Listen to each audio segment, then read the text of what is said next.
Welcome to the Lippis Report.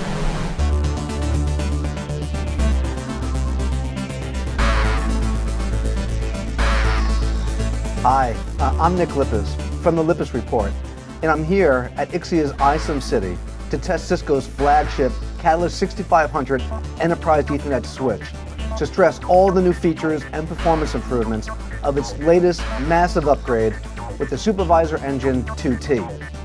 Well, in this test, we look and measure how smooth the upgrade from Supervisor 720 to the Supervisor 2T is. What IT business leaders are looking for are incremental network upgrades with minimal disruption versus major disruption that usually accompanies a significant and at times a not so significant network upgrade. Therefore, we'll swap out the Supervisor 720 for the Supervisor 2T and bring up the existing service modules and line cards. Remember that line cards represent the largest investment in switching equipment, so we'll demonstrate that older line cards interoperate at high performance when the new Supervisor 2T replaces the Supervisor 720. Let's first review the starting configuration of the Catalyst 6500 with the Supervisor 720 installed. Hi, I'm Nick Lippis, and I'm here at iSum City this week where we're testing Cisco's flagship product, the Catalyst 6500, as it just has gone through a major upgrade from the 720 Supervisor Engine to the 2T, along with new service modules and also new line cards. We're going to be showing in this particular set of tests how the new 2T is both backward compatible as well as provides forward migration and investment protection by swapping out cards with older modules and with the newer modules along with the Supervisor engines to really just show that you can mix and match these and get added value as you move up to the new upgrade. Well, with me to kind of describe the beginning of the test is Sridhar. And Sridhar's from Cisco. Why don't you do a quick intro and we'll go through the config. Thanks, Nick. Hi, this is Sridhar Subramanian. I'm a technical marketing engineer with the Catalyst 6500 product line at Cisco Systems. What we have here is a legacy configuration of a Catalyst 6500 system with 13 slot chassis fully populated here. As you can see, on the slot numbers 1 and 2, we have a copper flavor of cards, that the first one being a PoE and the slot number 2 being a PoE plus line card. On the third slot, we have a 24-port fiber line card. The fourth one has a 48-port high-performance fiber line card, and explain in a bit why that's not really powered on with a Supervisor 720 system. On slot number 5 and 6, we have the service modules, the network analysis module, and the firewall services module. 7 and 8 are really the supervisor slots that we have the Sup720 10 gig. Slots 9 and 10 have the wireless service modules and the application control load balancer modules respectively. So 11 and 12 have a 48-port version of a copper card, and then the slot number 12 and 13 consist of distributed forwarding cards, a 4-port version and a 16-port version. And what we will show here is when we swap the Supervisor 720s with the Sup2T, the system will completely power online, including the high-performance line card in slot number 4. Yep. So these are the Supervisor 2Ts right here, and so we're going to be moving them from here to there while the system is operational, and we'll show like this line card coming online, and then we'll also show that all of these older Supervisor or service modules will also be coming online as well. Right, Sridhar? Yep, absolutely. Thanks, Nick. Great, thank you.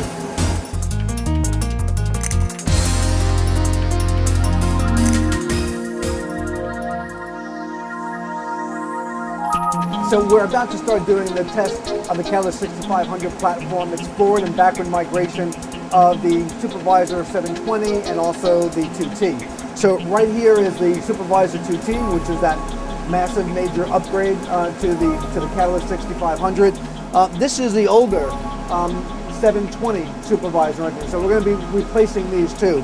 But I want to talk about some particular features of the 2T before we do the test. So Sridhar, why don't you come on in and let's spend a little bit of time talking about the 2T. Thanks, Nick. Hi, this is Sridhar Subramanian. I'm a technical marketing engineer with the Catalyst 6500 product line at Cisco Systems. Well, what we have here is the latest addition to the family of supervisors in the Catalyst 6500 product line. And the Sup2T is composed of 3 critical elements.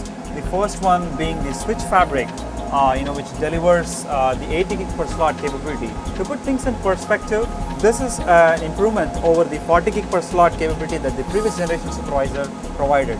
The second one in the system. So we have a 2x increase in the switching fabric performance. Absolutely. Okay, The next great. important thing is what we call as a brain box behind the data path features, which is our next generation forwarding engine, the PFC4. And whether you're talking about data path features such as NetFlow or QoS or ACL or MPLS VPN or VPLS, almost all of these features are enabled on a per data port basis with the help of this forwarding engine ASIC. Yeah, and actually one of the things I really like about that is how the TCAM was also redesigned, as well. Absolutely. And we'll talk a little bit about that later. So I'm sorry, I didn't mean to interrupt.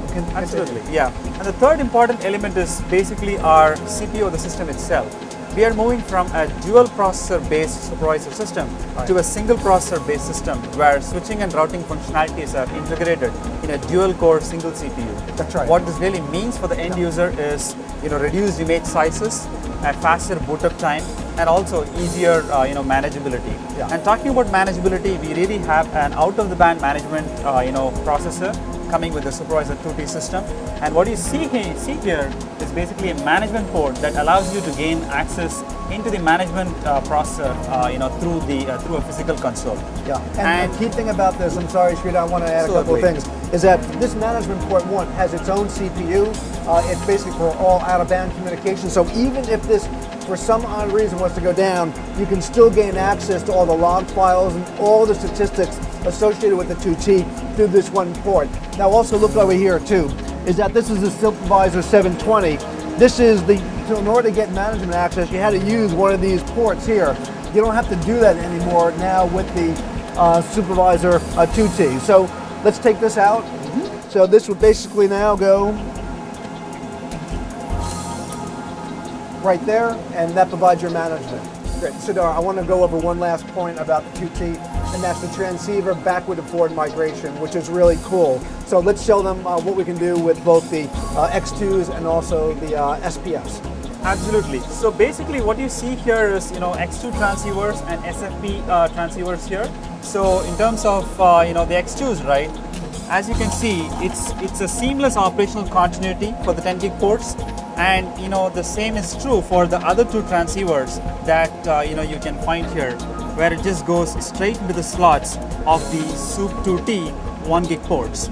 Now, if customers want to take this further into fitting in an SFP plus type of a 10 gig transceiver, we have the option to support that through an adapter. So pretty much it makes it a holistic system and one of the best offerings available in the Catalyst family of supervisors. Excellent. Great. Thank you. Here we demonstrate the swapping out of the Supervisor 720 for the new Supervisor 2T. The Catalyst 6500 is populated with ACE, NAM, wireless LAN, and firewall service modules, plus a range of different line cards, both CFC-based and also DFC3. Notice that the Catalyst 6500 is fully powered and operational, with all LEDs green except for slot 4, which contains the 6748-SFP line card. The Supervisor 720 is limited in that it only supports dual-channel line cards in the lower 6 slots of the chassis. Since 6748 is a dual-channel line card in slot 4, it's not operational with the Supervisor 720. Also note that in slots 12 and 13 are line cards 6704 10 gigabit Ethernet DFC3B and 6716 10 gigabit Ethernet DFC3C. These are two different line cards with different versions of the DFC, that being 3B and 3C. Clearly these will not work with the new Supervisor 2T, as the PFC4 has to be a mirror image of the DFC4. Therefore, daughter cards are available to upgrade these cards to DFC4. We'll demonstrate this shortly. Divya Rao, who's the technical marketing engineer from Cisco, copied the running configuration into a compact flash.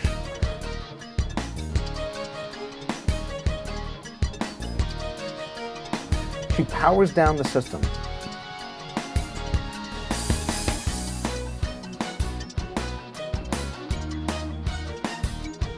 Then she swaps out the 720s for the Supervisor 2Ts.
Divya then inserts the contact flash into the Supervisor 2Ts with the configuration file we just copied.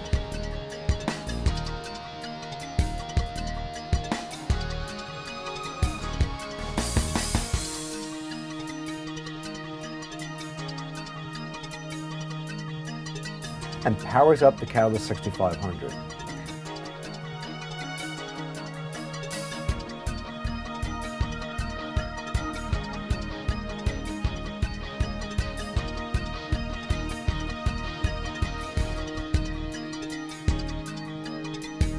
Note that all the service modules come back online, as well as all the line modules. Note that the slot 4 6748 SFP line card is now online, as the Supervisor 2T supports dual channel connections at each slot of the chassis. Therefore, by swapping out the Supervisor 720 with the Supervisor 2T, we demonstrate backward support for older service modules and line cards while expanding services available to them. Investments in line cards and service modules are preserved, with the Catalyst 6500 offering backward support of previous investments and forward migration to higher performance and greater network services. Well, to upgrade the line cards of the 6704 10 gigabit Ethernet DFC3B and the 6716 10 gigabit Ethernet DFC3C, with DFC4, we swap out the data cards. We first start with the 67 10 gigabit Ethernet DFC3B, then the 6716 10 gigabit Ethernet DFC3C. First, the network operator places an ESD strap on their wrist, as Divya Rao, Technical Marketing Manager from Cisco, does. Note that ESD strap is shipped with the DFC4 data cards. Note that the DFC4 data cards can be swapped in while the Catalyst 6500 is fully operational and traffic is flowing through other modules. In fact, the line cards can be wired, but no traffic flows through it. To swap out the DFC3B with a DFC4, the 6704 10 gigabit Ethernet line card is extracted from the slot until it's nearly completely removed. It can be removed up to the point to where the board's weight is supported by the slot grooves where the network operator has access to the data card. There are 9 screws that need to be removed with special care given to the screws on the far right where the data card connects to the motherboard and left where the data card connects to the motherboard's power.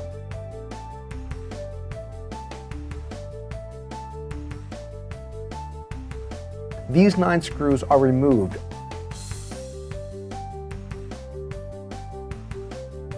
and the data card is carefully extracted from the motherboard.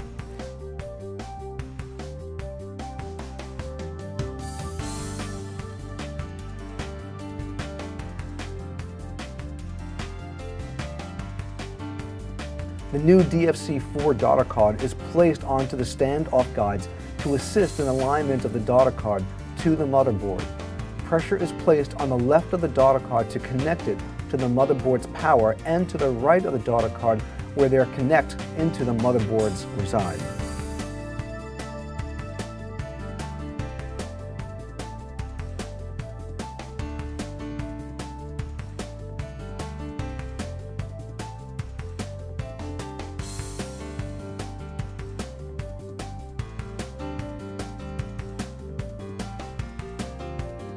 After proper alignment, the 9 screws are fastened to secure the data card to the motherboard.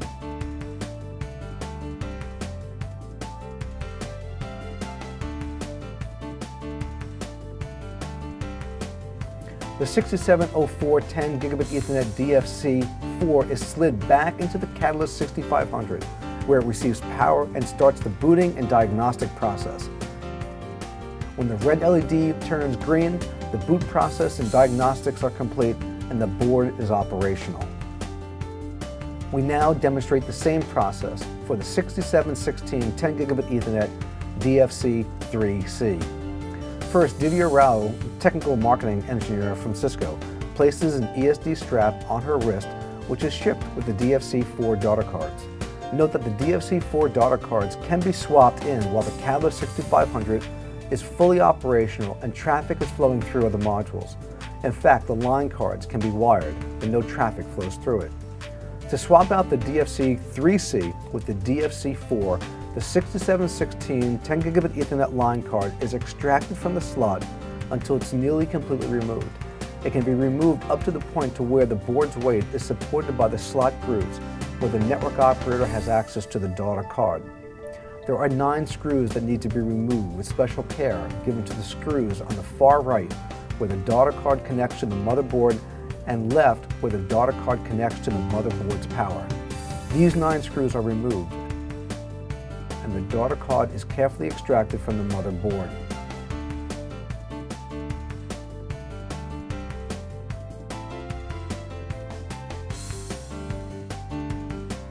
The new DFC4 daughter card is placed onto the standoff guides to assist in alignment of the daughter card to the motherboard. Pressure is placed on the left of the daughter card to connect it to the motherboard's power, and to the right of the daughter card where the contacts of the motherboard reside.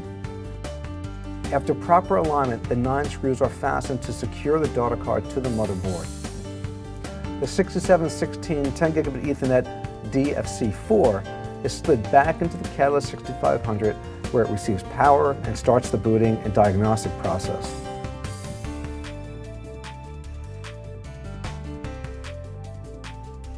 When the red LED turns green, the boot process and diagnostics are complete and the board is operational.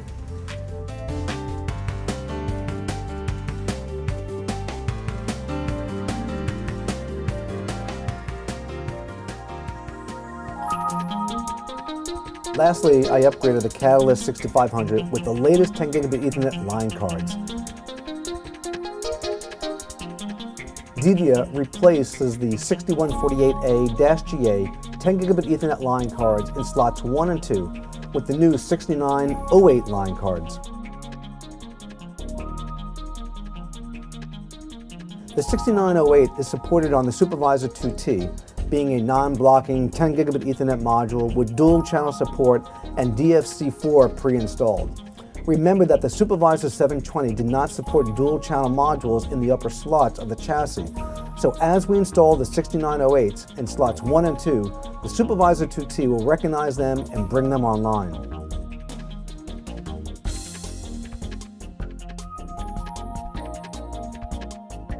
The 6908 supports all the new services such as TrustSec, new ACL, NetFlow, QoS, and other such network service features.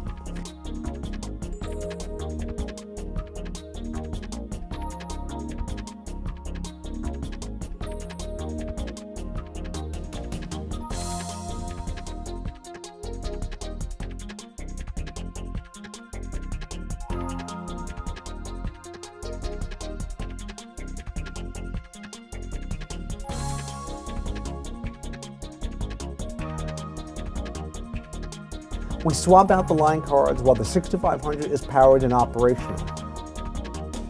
The LEDs turn green and they are ready to be put into service and confirm that the new dual channel 6908s come online in the upper slots and interoperate with the existing modules.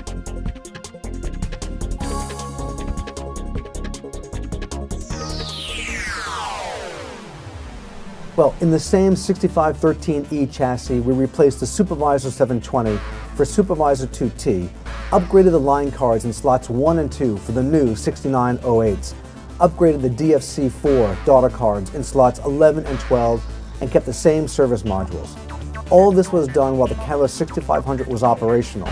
The new system has more than twice the performance, greater network service features such as NetFlow monitoring, encryption security, wireless LAN integration, and firewall protection. Well, that concludes this test. I just want to thank you all for watching. That concludes this edition of the Lippis Report. Thank you for joining us. Look for us every Tuesday and Thursday. To get your free subscription to the Lippis Report newsletter, go to www.lippisreport.com. To sponsor the Lippis Report podcast, send email to sales@lippis.com. We've got to go, and so do you. See you next time.